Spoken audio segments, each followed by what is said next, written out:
Me atrae, me gusta en los días estos de verano, los meses de julio, agosto y septiembre, ir leyendo poco a poco, cada día o cada 2 o 3 días, las últimas conversaciones, las Novissima Verba, para recordar en el día aniversario lo que iba diciendo Teresita durante aquellas largas semanas en que tanto trabajo le costó morirse. Pero además he descubierto una serie de tesoros en los que pienso sumergirme durante meses, según me lo permita mi tiempo, que son muchísimas cartas que escribieron en torno a la agonía de Teresita y después sobre su glorificación, sus familiares, aparte de otros documentos que yo deseaba muchísimo conocer, que son las autobiografías de Celina, de Madre Inés, me parece que también de Sor María del Sagrado Corazón, sus cartas de edificación, en fin, una documentación grandísima que se está rescatando sobre la Santita. Y hoy he leído con verdadera conmoción una carta que precisamente el 18 de agosto, tal día como hoy, de 1897, cuando faltaban algo más de 5 semanas para la partida al cielo de su queridísima sobrina, escribió su tío y tutor Isidoro Guerén, el hermano de su madre Celia, muerta, sabemos, cuando Teresita tenía 4 años. Pero para leer esta carta y meditarla un poco, he retrocedido y he ido a una carta anterior que también he encontrado de el señor Guerén, a la que responde Teresita con otra preciosa carta. Y después algunas otras cartas en torno de las otras hermanas. Todo ello no solamente es delicioso a nivel literario, porque era una familia culta, sino que es un exponente de una educación tan refinada, de personas, claro, muy inteligentes y muy bien criadas, como decimos.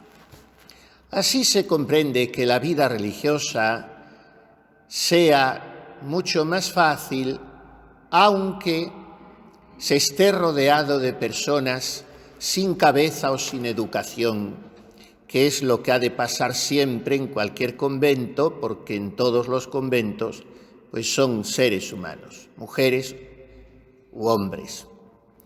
Y Teresita, sabemos, vivió en una comunidad muy difícil, donde había muchos desequilibrios psíquicos y muchas faltas de educación y, por tanto, de caridad, dentro de también una tensión muy grande hacia Dios que cada una subjetivamente tenía. Pero, ¿cómo hubieran vivido las hermanas Martán todo aquello si ellas mismas no hubieran estado pertrechadas de una gran virtud, fruto de su inteligencia y de su educación? Pues no hubieran sido santas como parece que fueron todas 4 o todas 5, incluyendo a su prima, o todas 6, por incluir a Leonia, aunque no estaba en el mismo Carmelo. Bueno, vamos a hacer un poquito, primero, la presentación de este señor. Y luego vamos a las cartas que, como digo, pueden aprovecharnos mucho.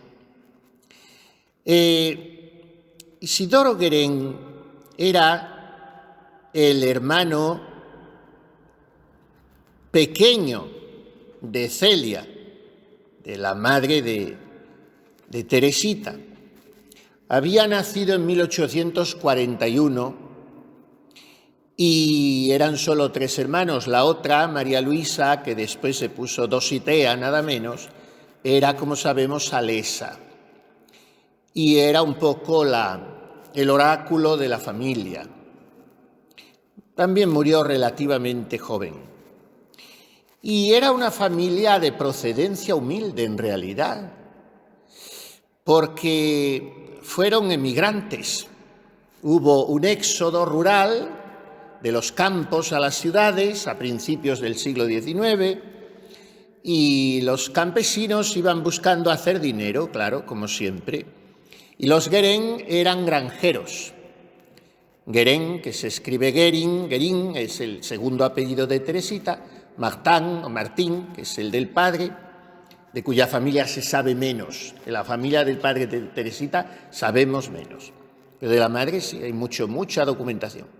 Y era una familia de granjeros y se trasladaron a la ciudad, y el padre de Isidoro y de Celia pues no era más que un policía que había servido al emperador Napoleón como soldado y había estado en varias campañas militares, y esto le facilitó a Isidoro, que era el único hijo varón, que por influjo de su padre y esos contactos que había tenido en el gobierno, pues pudiera ponerse a estudiar en liceos y en centros de enseñanza de cierto nivel o prestigio. Total, que acabó ingresando en la Escuela Superior de Farmacia de París. Y no solamente se convirtió en farmacéutico, sino que tuvo suficiente poder adquisitivo para comprar una farmacia y todavía más, después incluso una ferretería. La tuvo solamente 3 años porque esa ferretería salió ardiendo el mismo año en que nació Santa Teresita. Y además de todo eso, pues fue un hombre muy listo para casarse, porque se casó con una mujer de mejor posición y de más capital que él, Celina Fournet. De aquí luego las otras Celinas de la familia, por esta tía Celina. Esta descendía de una familia de industriales, de empresarios de Lisieux. De manera que ahí vemos al descendiente de granjeros campesinos y al hijo de un policía de repente convertido en uno de los miembros más notables de la sociedad lexoviense, porque Lisieux no es que era una capital muy grande, y empezó a tener cargos públicos en las instituciones civiles de Lisieux, y se convirtió, como digo, en una persona muy notable. Como era un hombre inteligente, ordenado, metódico, tuvo la feliz idea de llevar un diario de familia y allí registraba por escrito todo lo que sucedía a los miembros de su familia, que era corta, pero sobre todo después a sus sobrinas, de las que se convirtió en tutor, porque el padre de Teresita, como se veía mayor, ya cuando nació Teresita, don Luis tenía 50 años. Y se veía mayor y entonces encomendó como delegado suyo la tutoría de sus hijas a este hombre. De manera que era una unión familiar muy estrecha la que había. Y todo eso lo consigna el señor Guérin, don Isidoro, en sus cuadernos. Tuvo solamente 3 hijos. Y un hombre tan significado como era, quedó sin que su apellido se perpetuase, porque de sus hijos, el único varón, Paul, nació muerto. Y la tercera, María, ya sabemos que fue Sor María de la Eucaristía, carmelita en Lisieux, que murió muy joven, poco después de Teresa. No sé si tenía 30 o 30 y pocos años, murió muy joven. Y la otra hija, Juana, se casó con aquel doctor Lanil, que entró a ver a Teresita alguna vez, y sufrió muchísimo porque no pudo tener hijos. Se soñaba que los tendría, Santa Teresita le decía que rezaba mucho para que los tuviese, pero nunca pudo tener hijos. Total, que don Isidoro y doña Celia no tuvieron nietos y con ellos terminó el apellido. Y Además, habían heredado la participación, porque no era suyo totalmente, pero en fin, podían disfrutar por temporadas nada menos que de un castillo. En Francia es muy común un château, como una gran mansión en el campo, bueno, se le llama castillo. Santa Teresita habla mucho de él. Hemos estado en el castillo de la Mousse, en los veranos, iban allí, porque un primo hermano de la madre de Celina, la mujer de Isidoro, que era soltero, había muerto, había comprado aquel castillo y se lo cedió a sus sobrinos, lo heredaron sus sobrinos, compartido, como digo. Y bueno, luego ya, como digo, que se acabó el apellido, 2 años después de morir Teresita, cuando ya ninguna sobrina lo podía disfrutar, porque ya también Leonia había entrado monja, pues vendieron ese castillo a un aristócrata francés. Después se convirtió en sanatorio en 1932 y actualmente ese castillo de la Mousse, donde Teresita pasó buenas temporadas en verano y disfrutaba tanto con sus primas, pues es un centro para rehabilitación de alcohólicos. Bueno, después don Isidoro estuvo enfermo de muchas cosas y esto le sirvió para acendrar mucho su espiritualidad. Había sido un librepensador antes de casarse, lo que hoy llamaríamos un progresista, incluso un descreído. Incluso le escribía a su hermana, la monja, que asistía a algunas sesiones de espiritismo. Total, que había tenido una conversión muy grande. Y después, cuando ya fue madurando, un poco antes de casarse, fundó las conferencias de San Vicente de Paúl, iba a misa todos los días, fundó la adoración nocturna en Lisieux y era un católico absolutamente ejemplar.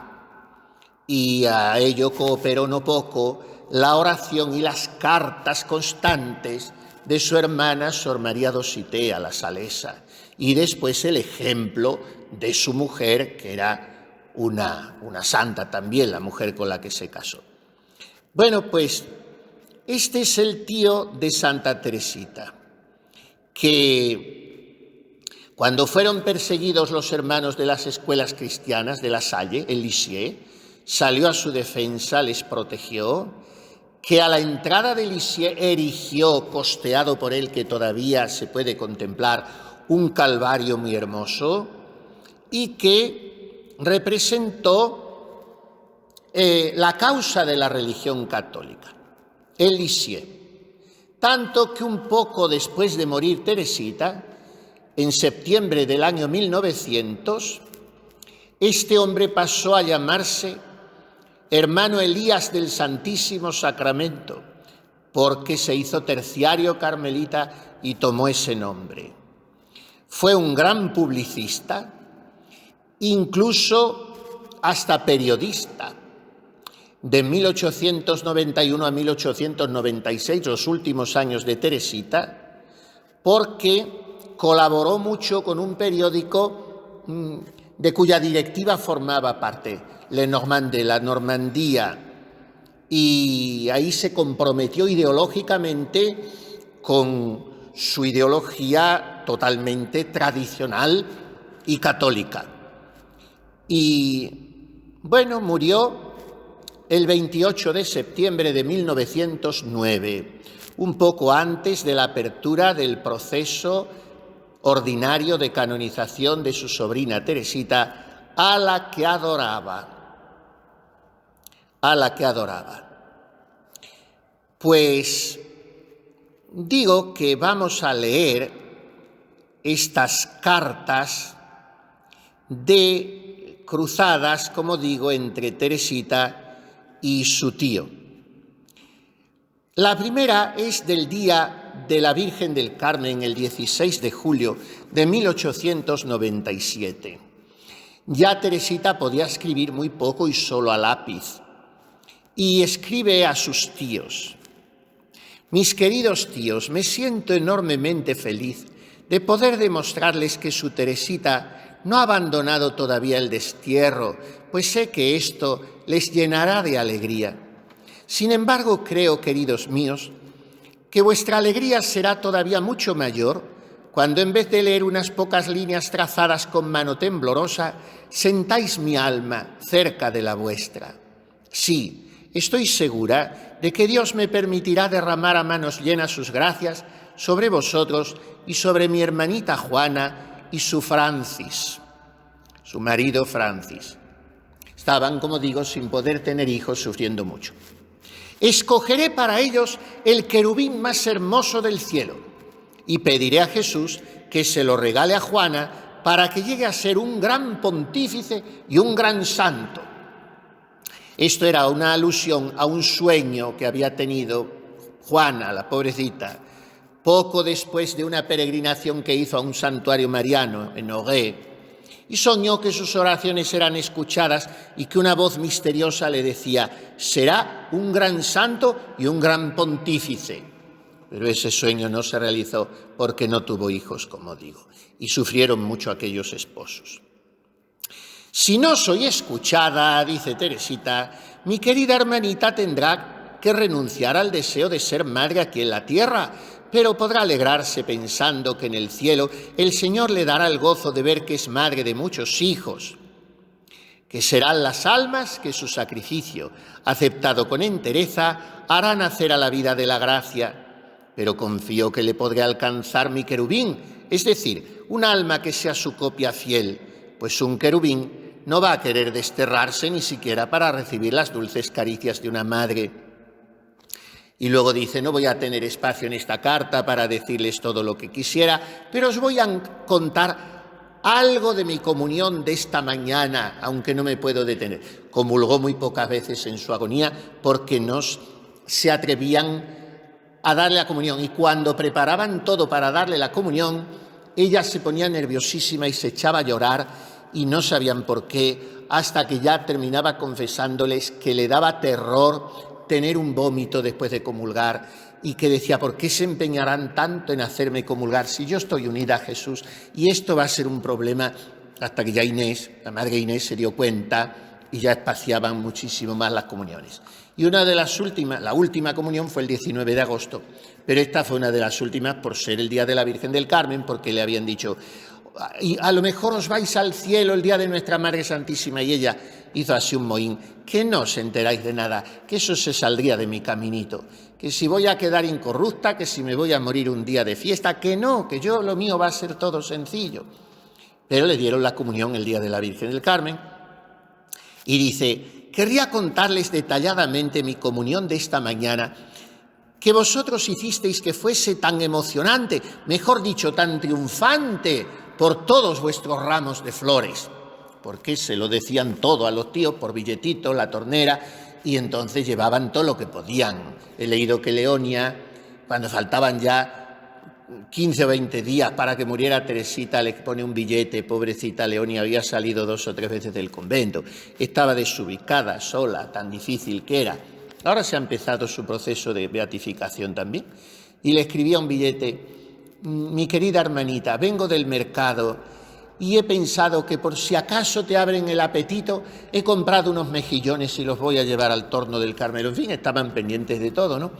Y entonces ellos le habían llevado ramos de flores para esa comunión, y las flores es lo que usamos cuando queremos expresar lo más. Pues las flores lo dicen todo, claro, y más si son para el Señor. No me da tiempo, la pobrecita estaba agotada, y dice: dejo que mi querida hermanita Sor María de la Eucaristía, la hija de estos señores, os cuente los detalles. Solo quiero deciros que ella cantó antes de la comunión una coplilla que yo había compuesto para esta mañana. Cuando Jesús estuvo en mi corazón, volvió a cantar esa estrofa de vivir de amor, morir de amor, dulcísimo martirio. No acierto a decirles lo digna y hermosa que era su voz, porque cantaba preciosamente esta María.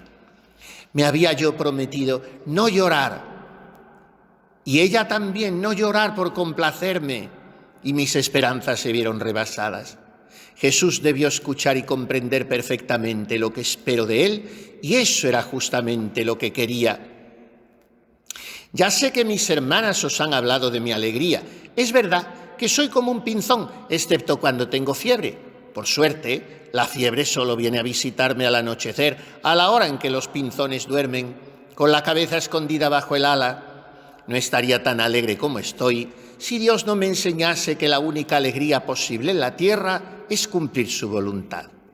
Un día creo estar a las puertas del cielo. Al ver el aire consternado del señor de Cornier, el médico, y al día siguiente se va muy contento diciendo: está usted en vías de curación. Lo que pienso yo, pobre niñito de leche, es que no me curaré, pero quizá podría ir tirando así todavía mucho tiempo. Hasta Dios, queridos tíos, dice en francés adieu. Adieu, que es nuestro adiós, pero en francés separado es adiós. Hasta Dios, queridos tíos. Solo en el cielo podré expresarles todo mi cariño. Mientras vaya tirando, mi lápiz poco a poco será incapaz de hacerlo. Su hijita, Teresa del Niño Jesús, religiosa carmelita indigna. ¿Por qué dice eso del canto que había compuesto? Pues me he ido a las últimas conversaciones y he encontrado esto del día anterior, el 15 de julio. Dice Madre Inés: habíamos hecho los preparativos para que comulgara al día siguiente. Y el sobrino de una monja acababa de ordenarse sacerdote. El sobrino de Sor María Filomena iba a entrar después de su primera misa en el Carmelo para darle la comunión, pero al verla, peor, temíamos que escupiese sangre después de medianoche y le pedíamos que rezase para que nada desagradable viniese a estropear nuestro proyecto. Ella respondió: sabéis bien que yo no puedo pedir eso, pero pedidlo vosotras por mí. Sin embargo, esta noche acabé pidiéndoselo a Dios por complacer a mis hermanas y para que la comunidad no quedara decepcionada, pero en el fondo le dije que hiciese lo que quisiera. Al vernos adornar, sigue la Madre Inés, al vernos adornar la enfermería nos dijo: ¿cuántos trabajos tomáis para preparar todo lo necesario? Así son las fiestas de la tierra. A las niñas que van a hacer la primera comunión se les lleva por la mañana su hermoso vestido blanco y solo tienen que ponérselo. Nada saben del trabajo que los suyos se han tomado por ellas, solo saben de alegría. No pasa lo mismo cuando se es mayor. Seguía viendo preparar la enfermería, como entonces se hacían las cosas de bien. Ahora se guarda una forma en el bolsillo y se lleva por cualquier persona a cualquier sitio y se ha minusvalorado el Santísimo Sacramento. No digamos ya las comuniones. No se confiesa en ni una sola iglesia, Padre. Va toda la gente a comulgar. ¿Cómo no van a comulgar con la mano si comulgan sin fe? Si se comulgan sin confesar, comulgan sin fe. Y no, en ni una iglesia ya hay un sacerdote confesando. El demonio ha ganado esta batalla. Y los que reivindicamos otra cosa somos los raros.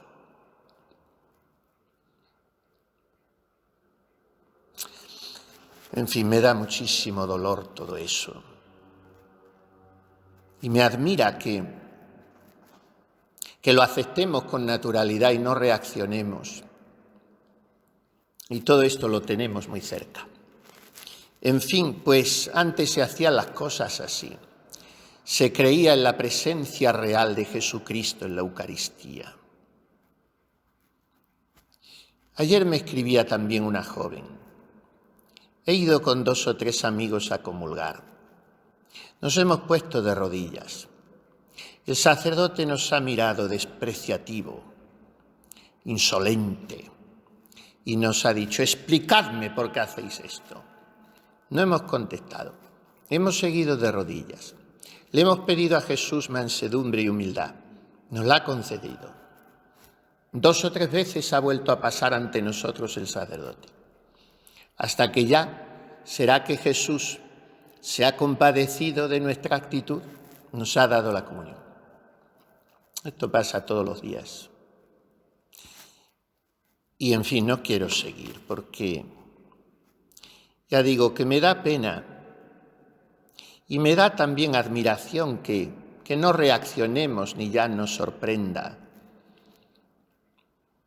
Los que obran así son agentes de Satanás, sean quien sean. Bueno, pues como las veía adornar la enfermería, Teresita decía, le contó a Madre Inés un recuerdo que guardaba como una gracia, y era este. Sor María de la Eucaristía, o sea, su prima, quería encender las velas para una procesión en el convento una vez. No tenía cerillas, pero al ver la lamparilla que arde ante la reliquia se acercó, mas ¡ay!, la encontró medio apagada. No quedaba más que un débil destello en la mecha carbonizada. Sin embargo, consiguió encender su vela y gracias a ella se fueron encendiendo todas las de la comunidad. Fue aquella lamparita medio apagada la que produjo aquellas hermosas llamas, que a su vez hubieran podido producir infinidad de otras e incluso incendiar el universo. Sin embargo, la causa primera de ese incendio se debería siempre a aquella lamparita. ¿Podrán entonces las hermosas llamas, sabiendo esto, gloriarse de haber provocado semejante incendio, cuando ellas mismas solo se encendieron gracias a aquella centellica? Lo mismo ocurre con la comunión de los santos. Muchas veces, sin que nosotros lo sepamos, las gracias y luces que recibimos las debemos a un alma escondida, porque Dios quiere que los santos se comuniquen la gracia unos a otros por medio de la oración, para que en el cielo se amen con un gran amor, con un amor todavía mucho mayor que el amor de la familia, hasta el de la familia más ideal de la tierra. ¿Cuántas veces he pensado yo si no podría deber todas las gracias que he recibido a las oraciones de un alma que haya pedido por mí a Dios y a la que no conoceré más que en el cielo? Sí, una centellica muy pequeña puede hacer brotar grandes lumbreras en toda la Iglesia, como doctores y mártires que estarán muy por encima de ella en el cielo. Pero ¿quién podrá decir que su gloria no se tornará a la de ella? En el cielo no habrá miradas de indiferencia, porque todos los elegidos reconocerán que se deben mutuamente las gracias que les han merecido la corona. Y termina diciendo Madre Inés, la conversación fue muy larga y no pude recogerlo todo, ni palabra por palabra. El último detalle que quiero comentar de esta comunión es el que dice la misma Teresita en su carta, que la noche antes, qué cabeza, qué espíritu, qué fortaleza, qué fervor. La noche antes, muriéndose a chorros, había compuesto para la comunión del día siguiente, qué ilusión de niña pequeña, una coplilla. Y le dijo a Madre Inés, qué curioso, la he compuesto con gran facilidad, yo que creía que ya no podría hacer versos.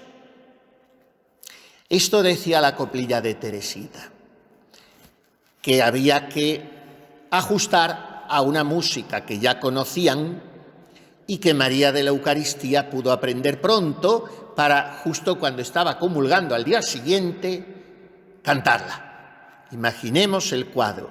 Como digo, ahora hemos minimizado todo y hemos vuelto todo chabacano y zafio y tratamos a Jesús como el peor de los pobres. Pero entonces las monjas todas con capas blancas, sus velas encendidas, el capellán, o mejor dicho, el sobrino misacantano de Sor Filomena, con su roquete hermoso, su sobrepelliz, su paño de hombros, las flores de la familia, en fin, todo ese cuadro. Y la prima, después del confiteor y todos los ritos, justo al haber comulgado Teresita, canta 2 coplas.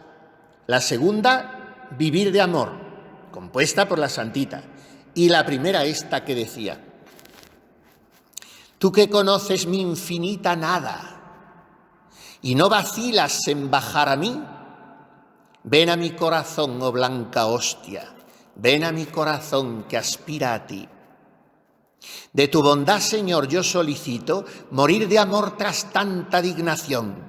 Oye, Jesús, de mi ternura el grito, ven a mi corazón.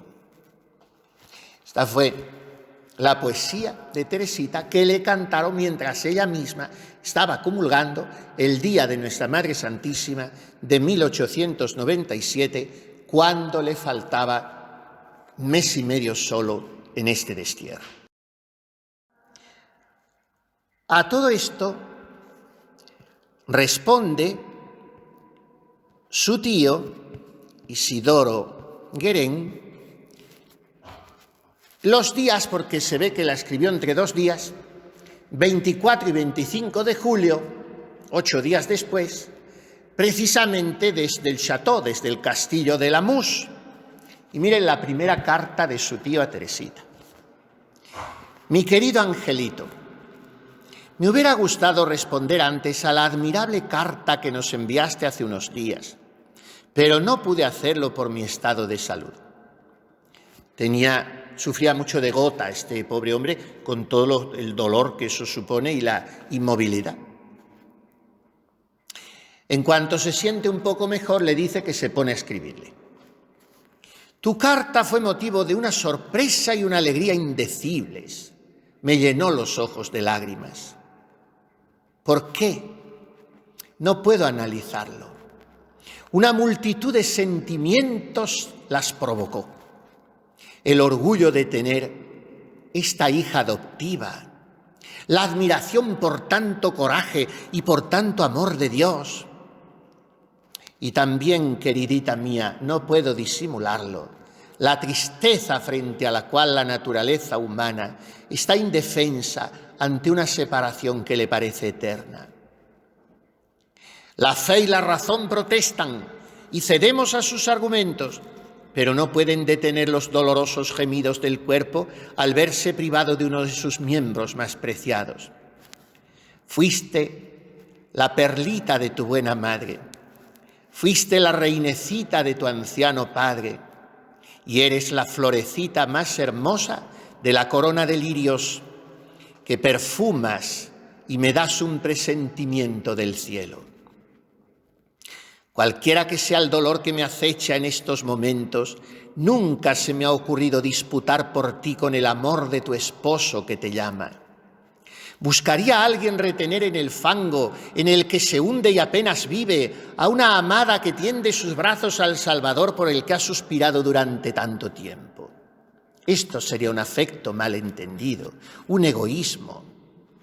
Cada vez que una de mis 5 hijas carmelitas, su propia hija y sus 4 sobrinas, cruzaba el umbral del claustro, yo experimentaba un desgarramiento interior semejante en todo al que se siente ante la pérdida de una persona amada.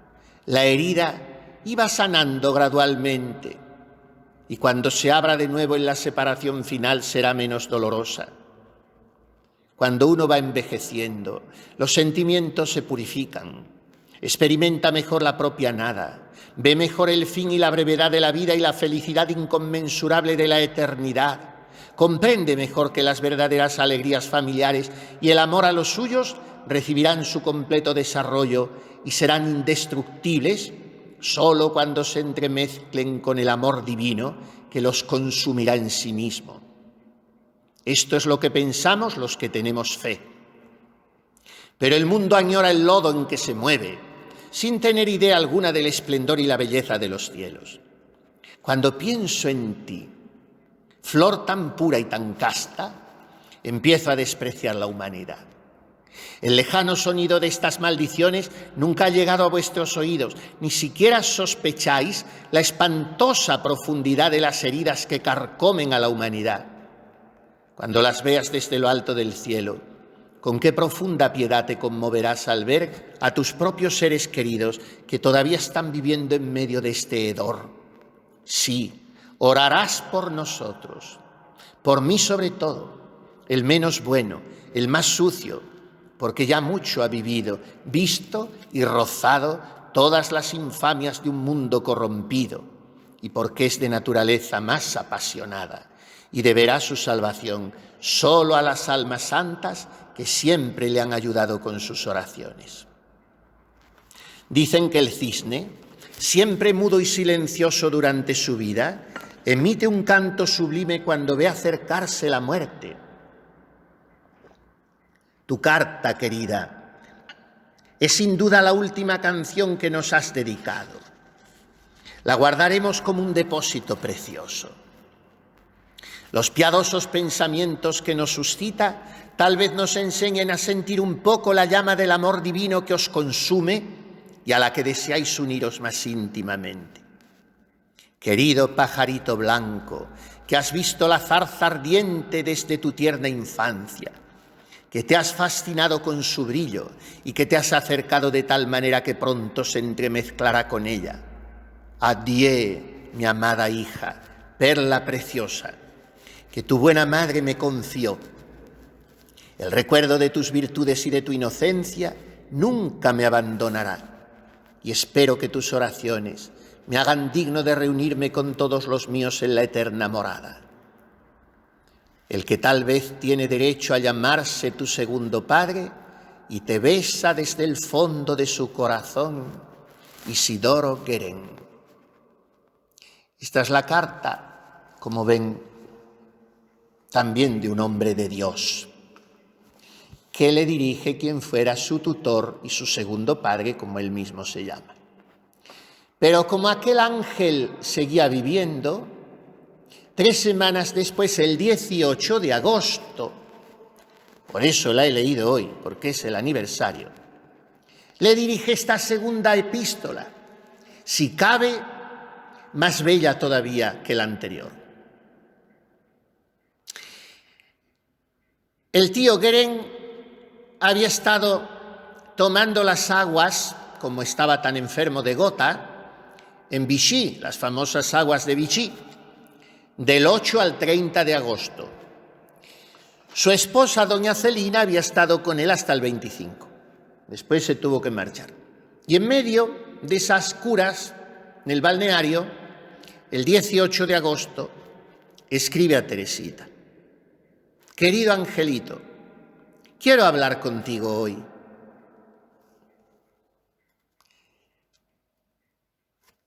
No la leo entera por no hacerme largo, pero en fin.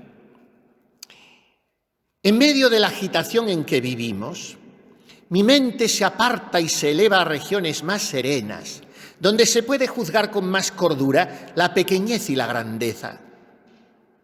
Esto es lo que he visto en una especie de visión. Alrededor de mí veo una gran multitud de todas las edades y nacionalidades, caminando febrilmente en todas direcciones y pasándose unos a otros en lujosos carruajes. Hay avenidas espléndidas, bancos de flores raras y arboledas sombreadas que se suceden hasta el infinito. Hay tiendas con artículos de vestir, joyas y artes que atraen y despiertan la codicia de los transeúntes. Cuando llegué aquí, al balneario, pensé que iba a encontrarme con una multitud de lisiados, con gota y con cojera. Y sin embargo descubro que todos tienen una apariencia saludable y me encuentro con personas que comen y beben muy bien. Al mirar más allá reconozco a algunos enfermos, pero su número es superado por el de caminantes y corredores de placer. Desde la mañana hasta la noche, todos visten sus ropas más ricas y atractivas y no veo más que penachos y flores ondeando al viento en los sombreros.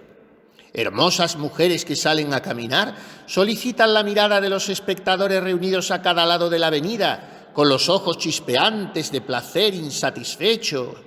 Entran en el casino solo para salir pronto y luego corren a los conciertos que se suceden por todos lados y a las distracciones de teatros y bailes.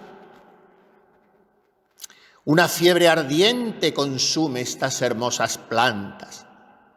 Unos años más, y estos cuerpos tan bien cuidados, tan adornados, dejando tras de sí una estela perfumada, estarán arrugados y demacrados, y los gusanos tal vez reptarán por sus aterciopeladas mejillas. De en medio de esta multitud ebria de placer, no hay un solo grito ni una sola aspiración que salga de su corazón al Dios que había hecho a la criatura tan hermosa, quien la había dotado del genio para producir maravillas de arte. Si la criatura exhala algunas aspiraciones, estas son raras y solo Dios lo sabe, pero me parece ver las diáfanas túnicas de los ángeles de la guarda volando a lo lejos y a Satanás, bastón en mano, marcando el compás de las danzas infernales. Pero allí contemplo un modesto edificio coronado por la cruz. Acercándome más, no veo estatuas, ni esculturas, ni dorados. No escucho canciones de alegría ni sonido de violines, pero percibo una especie de suave susurro y huelo una fragancia de incienso. Sus habitantes no visten túnicas llamativas y suaves, la plata y el cristal no brillan en su mesa, y las camas suaves están ausentes, se visten con lanas toscas y camisas de cáñamo, se alimentan de alimentos no refinados y duermen en lechos duros como tablones. Su juventud, su fortuna, les permitía brillar en el mundo y gozar de los placeres de la vida, pero prefieren la mortificación y el sufrimiento. Aman, pero con un amor casto y puro, a un ser perfecto y divino que les da sus gracias y enciende en ellas un amor que los demás ni siquiera pueden sospechar. Y más allá, sobre un lecho de dolor, yace una joven pura, ya consumida por los fuegos de este amor divino, al que anhela unirse totalmente y para siempre. No desea la muerte, pero la ama como liberadora. Ella pide sufrir para ser más conforme a su Maestro y lo ofrece todo.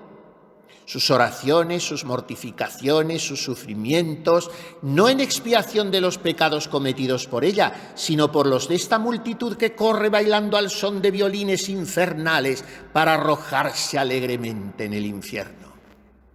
Y sobre esta multitud febril vi las vestiduras pardas de mi pequeño Carmelo, flotando en el espacio y siendo llevadas por los ángeles, y escuché voces muy suaves, las de mis 5 hijitas que clamaban al cielo: gracias, Señor, misericordia y perdón. Mis ojos estaban húmedos, como todavía lo están cuando escribo esta visión de anteayer. Y desde el fondo de mi corazón también yo gritaba: gracias, 1000 veces gracias, Señor, por haberme dado tales ángeles aquí abajo. Gracias, Señor, por haberme hecho experimentar con preferencia a tantos otros las bellezas de tu amor y la santidad de tu ley. Esto, querida mía, es lo que he visto, y era tu rostro cándido el que más brillaba en este cortejo de vírgenes, intercediendo y reparando. Como bien sabes, tu tía y yo no estamos quemados por la sed de placer como el mundo que nos rodea. Podemos aislarnos y vivir una vida casi tan serena como la de Lisieux. Salimos muy poco a las horas de tomar las aguas, mañana y tarde, y cuando vamos a la iglesia, está muy cerca, vamos por el parque, escuchamos 1 o 2 piezas de música allí y luego regresamos a casa para retirarnos entre las 9 y 9:30. El tiempo nos parece largo, lejos de nuestra querida Lisieux. Contamos los días que nos separan de allí. Aún estoy en el 9º día de la cura y son necesarios 21. En fin, sigue hablando de su salud y dice: si Él me cura, mucho mejor. Pase lo que pase, besaré amorosamente su mano. Aunque no tengo un gran amor por la vida, no he alcanzado la perfección de mi Teresita, que sería tan feliz con la venida del ladrón. Entre tanto, le doy gracias y le glorifico por la gloria con que ha hecho famosa mi casa, por los caminos desconocidos en que ha querido guiar mis pasos durante tantos años, por las trampas que ha quitado de mi camino y por los dones magníficos que Él me ha otorgado en mis amados. Un domingo se cumplirán 27 años desde que Él me ha confiado la perla más preciosa en mi joyero. Fue necesario modelarla y pulirla desde su nacimiento, y si a esto he contribuido poco, su muy tierna y buena madre ha cortado las asperezas y tú, querida mía, has contribuido dándole todo su esplendor. Se refería a su hija María de la Eucaristía, de la cual Teresita había sido maestra de novicias también. Gracias, mi muy querida niña, te beso. Cómo te amo desde lo más profundo de mi alma y cómo te bendigo. Comparte esto con mi Benjamín y con tus hermanas, tu tío Isidoro Guerén.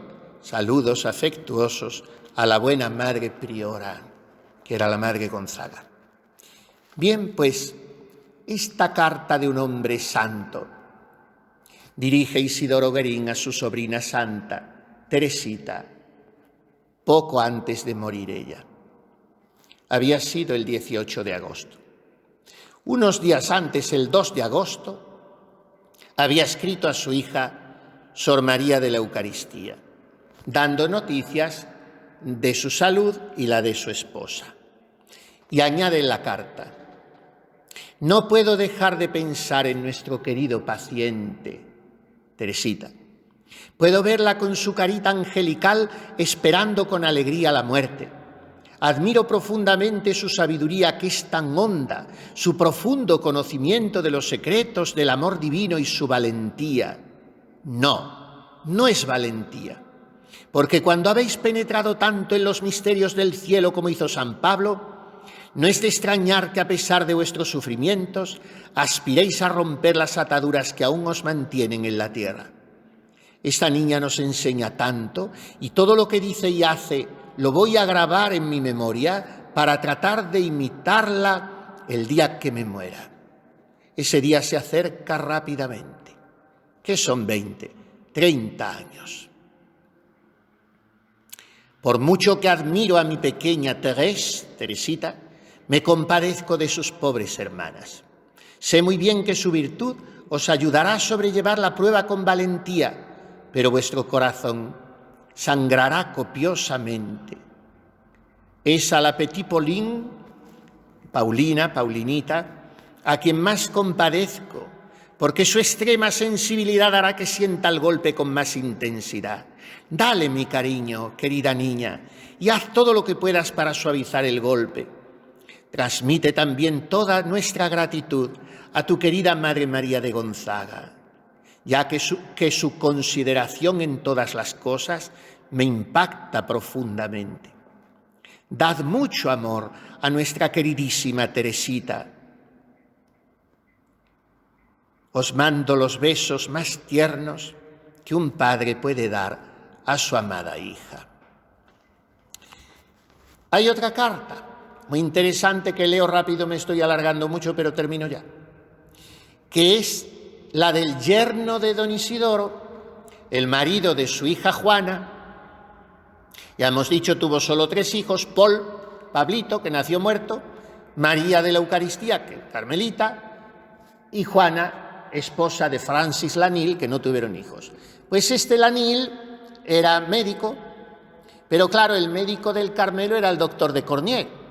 Entonces eso era una cosa muy severa, como era entonces todo en la clausura, y como la Madre María de Gonzaga era tan especial, no se atrevían a pedirle que entrara este cuñado de Teresita. Un día se armaron de valor Paulina y Celina, porque María era menos echada para adelante, y se lo pidieron. Y entró un día, pero el segundo día no se atrevieron a pedírselo. Pero este día fue muy bonita la visita. Y el 26 de agosto le escribe Francis Lanil a su suegro: querido papá,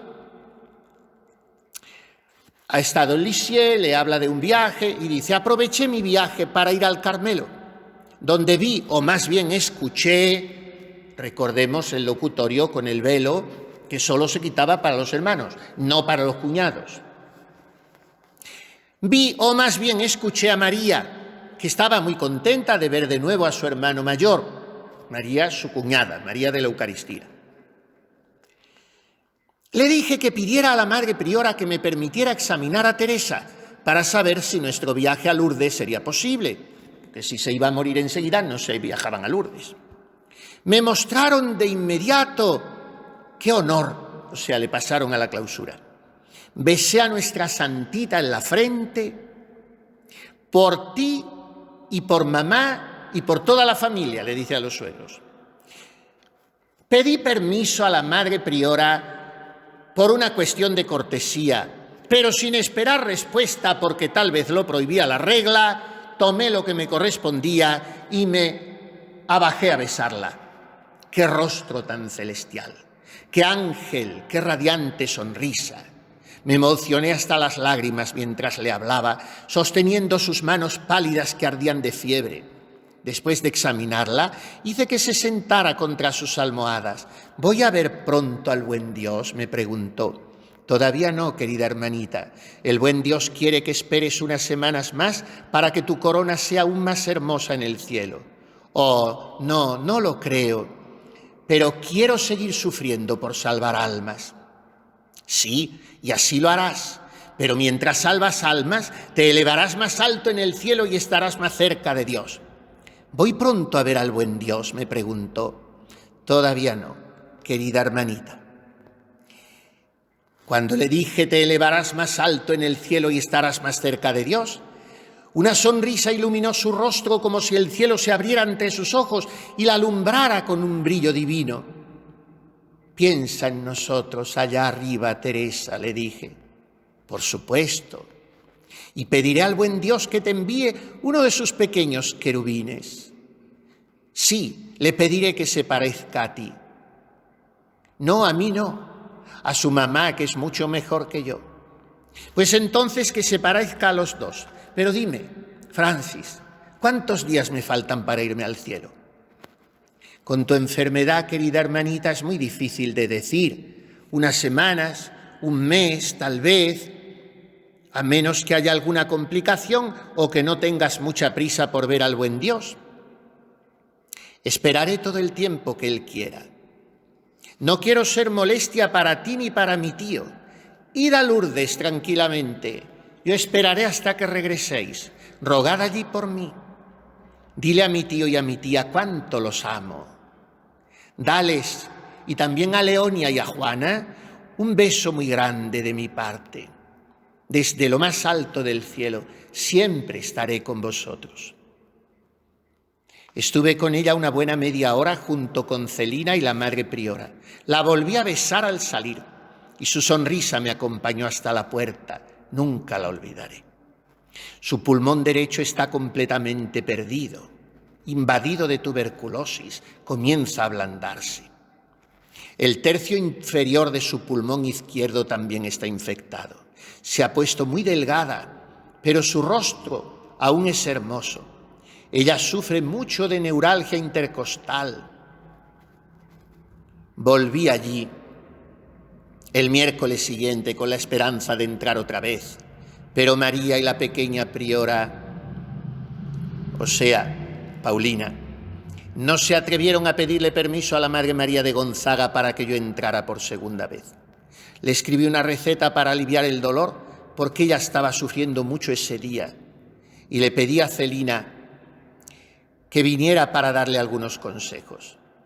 Después de mi primera visita, me quedé en el locutorio con María durante más de media hora y sin la presencia de una tercera, me dijo ella que estábamos solos, aunque no veía más que la cortina.